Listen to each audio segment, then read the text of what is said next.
네, 날씨가 많이 쌀쌀해졌죠. 수요일 날은 또 특히 춥다고 합니다. 여러분 수요일 옷 잘 입으시고 건강 잘 유의하시면 좋겠습니다. 매우 어려운 시기를 우리가 지나가고 있습니다. 네, 우리 그리스도인들이 애국하는 길은 무릎으로 애국을 하는 겁니다. 정말 이 어려운 시국을 잘 견뎌내가고 국민들이 힘을 합쳐서 이 위기를 극복해 나갈 수 있게 해달라고 여러분 지혜와 명철을 구하시고 하나님의 선한 뜻을 간구하시는 그런 시간들 되셨으면 좋겠습니다. 네, 오늘은 대림절 셋째 주일입니다. 우리 그리스도인들은 예수님을 닮아가는 사람들입니다. 예수님은 우리의 영원한 모델이 되십니다. 우리의 모범이 되시고 우리의 본보기가 되십니다. 그래서 우리들은 신앙생활하면서 그 예수님이라는 모델, 예수님이란 그 본보기를 따라가며 신앙생활하는 사람들이죠. 우리는 예수님을 본받아서 우리 삶의 여러 가지 모습들을 고쳐 나가기도 합니다. 예수님을 본받는다고 할 때 우리는 예수님의 마음을 본받는 것입니다. 예수님의 마음을 헤아리는 것입니다. 예수님은 과연 어떤 마음으로 우리를 대하실까? 그 예수님의 마음을 본받아서 우리의 마음을 들여다보고 우리의 내면을 점검해 보는 것이죠. 여러분, 대림절 기간은 우리 자신을 성찰하는 시간입니다. 남의 잘못을 들여다보거나 남의 잘못을 이야기하기 전에 내 모습은 어떤가? 주님이 보시는 나는 어떤 사람인가를 좀 깊이 성찰하는 그런 시간이 되셨으면 좋겠습니다. 사람의 마음은 참으로 소중한 것입니다. 독일 명언에 보면은 마음보다 부드럽고도 단단한 것은 없다 이렇게 이야기하고 있습니다. 생각해 보면 우리의 마음이 얼마나 말랑말랑합니다. 그렇죠? 여러분 친구들 또 친한 사람들 만나면 굉장히 부드럽잖아요. 간이라도 빼줄 것 같잖아요. 근데 어떤 순간에 어떻습니까? 내가 싫어하는 사람, 보기 싫은 사람 만나면 딱딱해지죠. 경직됩니다. 바늘 하나가 안 들어가요. 그래서 어떨 때는 굉장히 부드러운 것 같은데 어떨 때는 굉장히 단단합니다. 우리의 마음이 굉장히 복잡하고 설명하기가 쉽지가 않은 것이죠. 그래서 잠언에서는 이렇게 말씀합니다. 그 무엇보다도 너는 내 마음을 지켜라. 그 마음이 바로 생명의 근원이기 때문이다. 우리의 마음이 생명의 근원이기 때문에 우리의 마음을 지켜야 됩니다. 우리의 마음을 잘 들여다보면서 우리가 어떤 마음을 가져야 되고 지금 우리의 마음이 어느 곳을 향하고 있는지 잘 들여다봐야 되는 것이죠. 우리의 마음이 예수님의 마음을 닮아가야 됩니다. 그 예수님의 마음을 우리가 본받으려고 노력할 때 우리의 마음을 지켜낼 수가 있고 우리의 생명의 근원되는 이 마음을 소중하게 담을 수가 있는 것입니다. 여러분, 예수님의 마음은 어떤 마음일까요? 우리가 본받아야 될 예수님의 마음은 오늘 겸손한 마음이라고 말씀합니다. 한번 따라해 보실까요? 예수님의 마음은 겸손한 마음이다. 겸손한 마음은 낮은 마음이죠. D.L. 무드는 이렇게 말합니다. 하나님께는 두 개의 보좌가 있다. 하나는 가장 높은 하늘에, 다른 하나는 가장 낮은 마음에. 가장 낮은 마음에 하나님의 보좌가 있습니다. 주님의 그 겸손한 마음은 낮은 마음입니다. 우리 자신을 낮추는 마음입니다.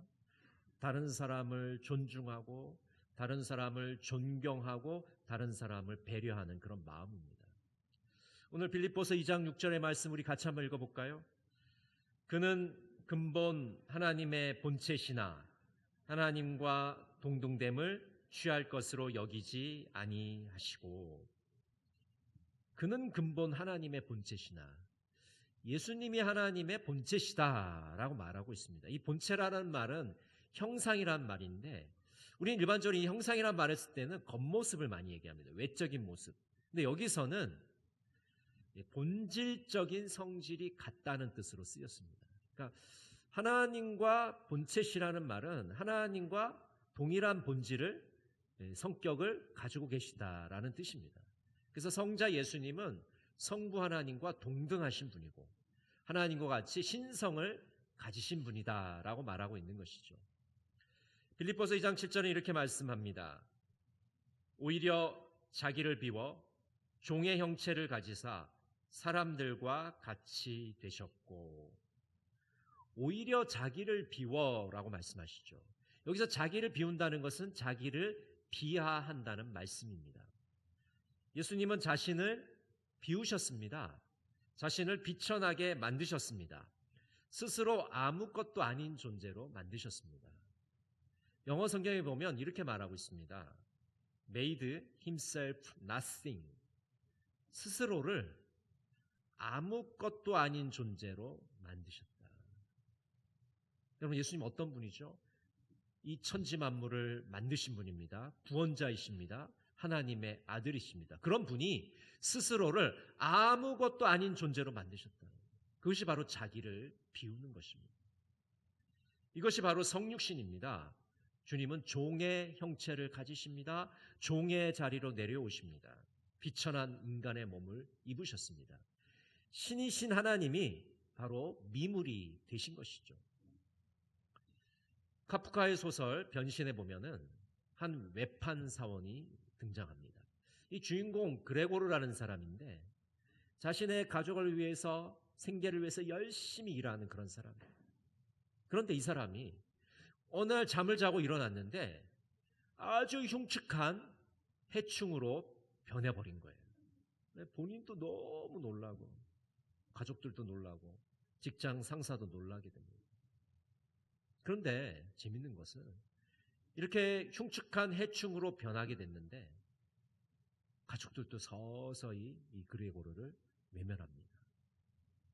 그리고 직장 동료들도 다 외면하고. 그래서 그레고르는 외롭게 혼자 지내면서 밤만 축내는 벌레로 지내게 되는 것이죠. 이 변신이라는 소설이 우리에게 보여주는 것은 하나님께서 성육신 하셨다는 건 의미가 뭘까?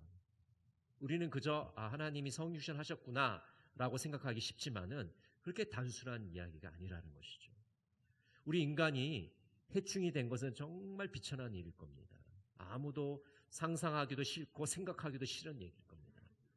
어떤 분들 그렇게 얘기하잖아요. 자기가 제일 싫어하는 게 바퀴벌레다. 근데 자기가 제일 싫어하는 존재가 됐다고 생각해 보세요. 어떻겠습니까? 하나님이 인간이 되신 것은 인간이 바퀴벌레 된 것보다 더 비천하게 되는 것입니다. 그런데 주님은 그것을 스스로 하셨고 종의 형체를 입으셨다고 말씀합니다. 요한복음 14장에서 1장 14절에서 사도 요한은 이렇게 성육신을 이야기합니다. 말씀이 육신이 되어 우리 가운데 거하심에 우리가 그의 영광을 보니 아버지의 독생자의 영광이요 은혜와 진리가 충만하더라. 성육신은 말씀이 육신이 된 사건입니다. 여러분, 이 요한복음에 갑자기 왜 말씀이 나올까요? 이 말씀은 요한복음에 뜬금없이 나온 것이 아니라 태초에 이미 말씀이 계셨습니다. 하나님은 말씀으로 이 세상 만물을 만드셨기 때문입니다. 그래서 하나님의 말씀이 바로 성자 예수님이다. 2000년 전에 이 땅에 오신 예수님이라고 사도 요한은 말하고 있는 것입니다. 예수님은 사람의 모양을 입으신 것이 아니라 실제로 사람이 되셨습니다. 흉내만 내신 것이 아닙니다. 가짜로 인간이 되신 게 아닙니다. 홀로그램이 아닙니다. 유령이 아닙니다. 진짜 참 인간이 되신 것입니다. 신으로서 자신의 영광과 능력과 지위를 포기하셨습니다. 신적인 특권과 권리를 내려놓으셨습니다. 예수님은 자신을 완전히 비우셨습니다. 철저하게 비우셨습니다. 대림절을 보내면서 우리는 예수님의 겸손한 마음을 품어야 됩니다. 자신을 비워내야 합니다. 자신 안에 있는 격가지들을 가지치기 해야 됩니다. 여러분, 우리 내면을 들여다보면요, 격가지가 너무 많아요. 격가지가 많으면 나무는 제대로 자랄 수도 없고 좋은 열매를 맺을 수도 없습니다.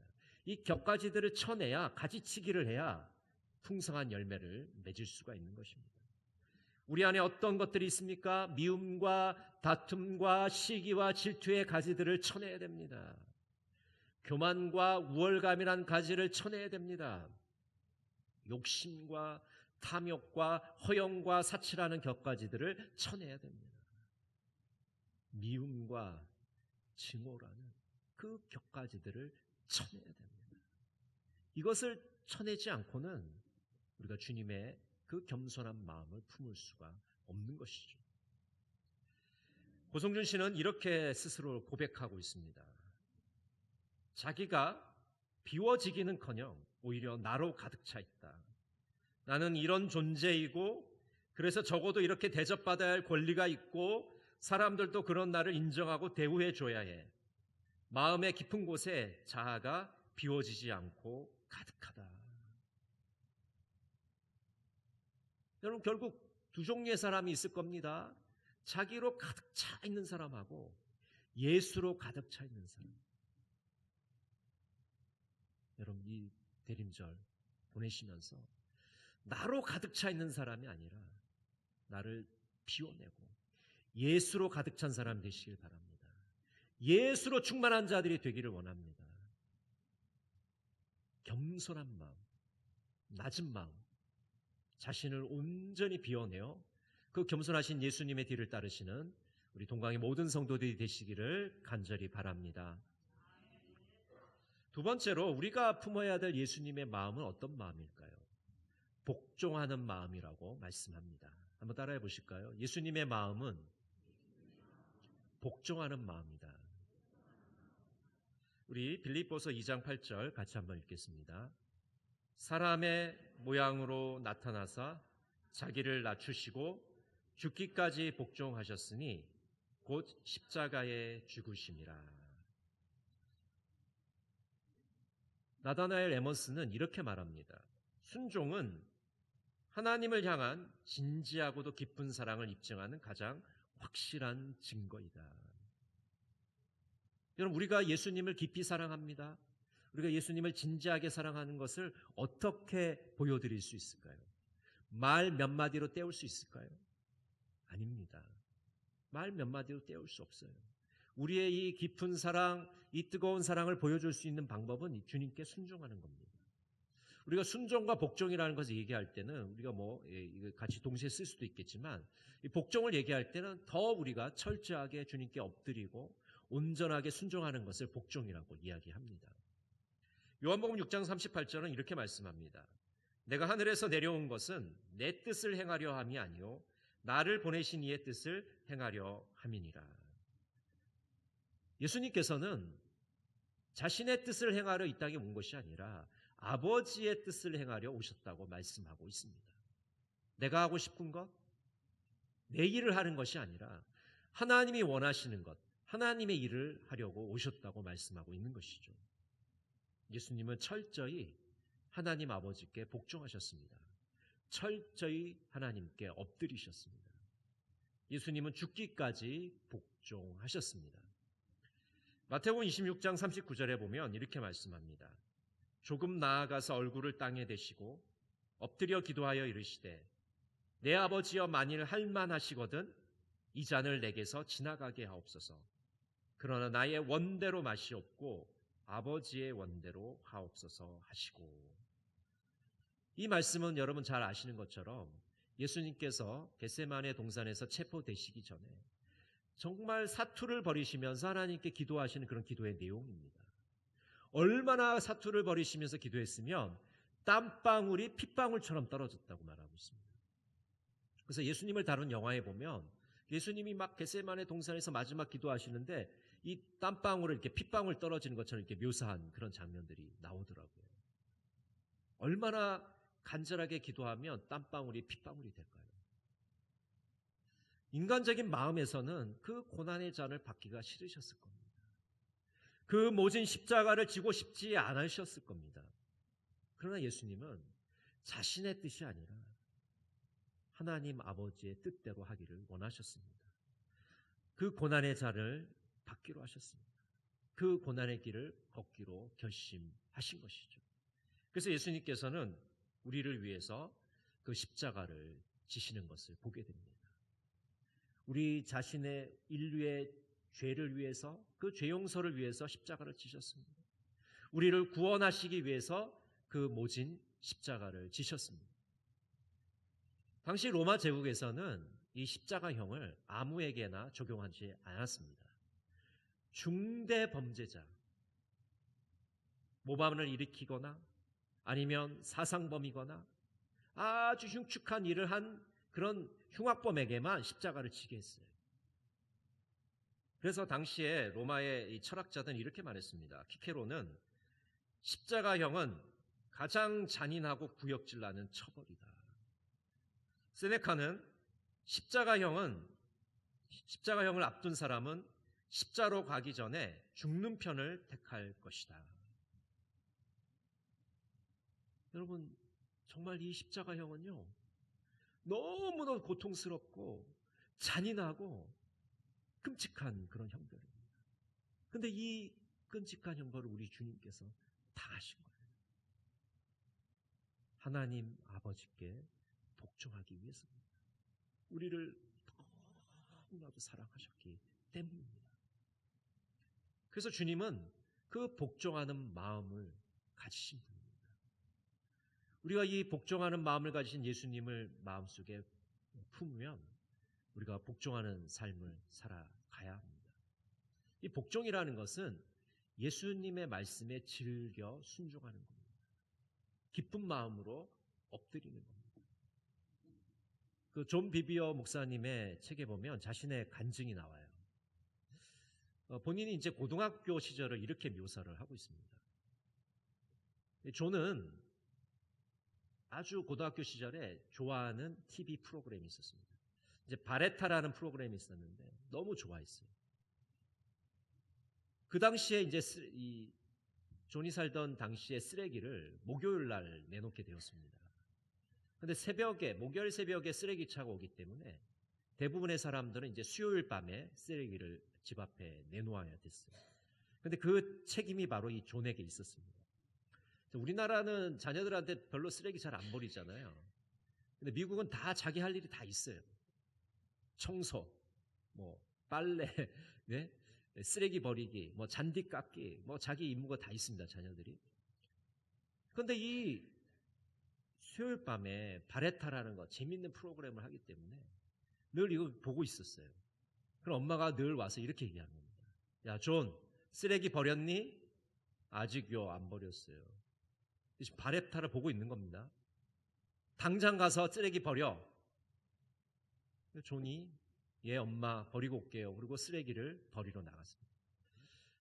옆에서 보면은 부모님 말씀에 잘 순종하는 것 같지만 사실은 속에서는 불만이 끌어올랐습니다. 아니, 우리 엄마는 왜 도대체 내가 바레타를 볼 때마다 쓰레기를 버리라고 하는 거냐. 10분만 있으면 끝나는데 10분 뒤에 시켜도 되는데 그 입이 이렇게 나와서 쓰레기를 버렸다고 합니다. 여러분, 존은 우리가 객관적으로 보면 부모님 말씀에 순종한 거예요. 쓰레기를 버렸습니다. 근데 그는 어떤 마음으로 버렸습니까?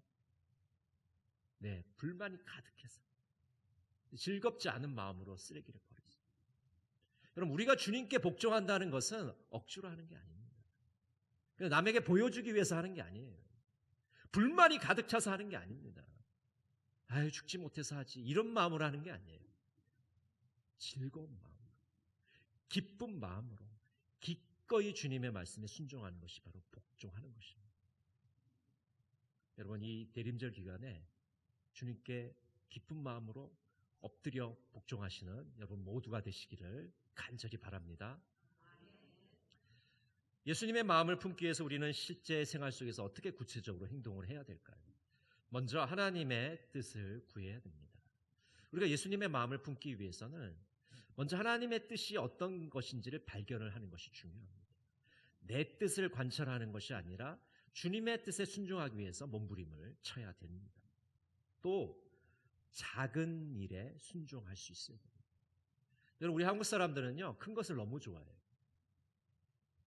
면이 서는 일, 남들이 알아주는 일, 삐까번쩍한 일, 많은 사람들이 칭찬하는 일, 그런 일을 하려고 해요. 그런데 주님께서 우리에게 요구하시는 것은 작은 일에 순종하는, 작은 일에 순종하는 사람이 그 예수님의 마음을 제대로 헤아릴 수가 있는 것이죠. 또 칭찬받기보다 섬기는 것을 좋아해야 됩니다. 내가 드러나는 것을 좋아하는 것이 아니라 예수님이 드러나기를 원해요. 우리의 모든 신앙생활 전반을 통해서 내 이름이 알려지고 내가 다른 사람에게 칭찬받는 것보다 예수님의 이름이 존귀케 되고 주님의 이름이 높아지는 것에 우리는 헌신을 해야 되는 것이죠. 예수님의 마음을 품는다는 것은 자기 십자가를 지고 가는 것입니다. 여러분, 우리의 십자가는 남이 대신 져줄 수가 없습니다. 내 십자가는 내가 지고 가야 됩니다. 내 십자가를 내가 즐거운 마음으로 지고 갈 때 주님께서 우리들과 함께 주실 것입니다. 예수님의 마음이란 시에서 이렇게 예수님의 마음을 노래하고 있습니다. 천지를 창조하신 손길이시라도 권세를 버리고 인간의 모습으로 오셨네. 하늘의 왕이시라도 종의 모습으로 낮추시고 섬기셨네. 만물의 주인이시라도 가난한 자리에서 우리 곁에 머무셨네. 모든 것을 다 가진 분이시라도 아무것도 없이 우리를 위해 내어주셨네. 아버지 뜻에 순종하여 십자가의 고통을 기꺼이 감당하셨네. 죽음의 음침한 골짜기를 걸어가시며 우리 죄를 대신하여 용서하셨네. 영원한 생명을 주시기 위해 고독과 외로움을 감수하셨네. 그럼 주님은 영원한 생명을 우리에게 주시기 위해서 그 고독과 외로움을 감수하셨습니다. 여러분, 이 대림절 기간에 우리는 예수님의 마음을 품어야 됩니다. 그 겸손하신 주님의 마음, 그 복종하는 마음을 우리는 품어야 됩니다. 우리 안에 있는 격가지들을 다 피워내고 가지치기 하고 정말 주님께 온전히 엎드리면서 복종하시는 여러분 모두가 되시기를 간절히 바랍니다. 기도하겠습니다. 사랑의 하나님, 예수님의 마음을 닮아가게 하옵소서. 예수님의 마음을 품기를 원합니다. 이 대림절 기간에 우리의 마음을 비워내고 주님께 온전히 엎드리기를 원합니다. 복종하기를 원합니다. 주님, 우리와 함께하여 주옵소서. 예수님의 이름으로 기도드립니다.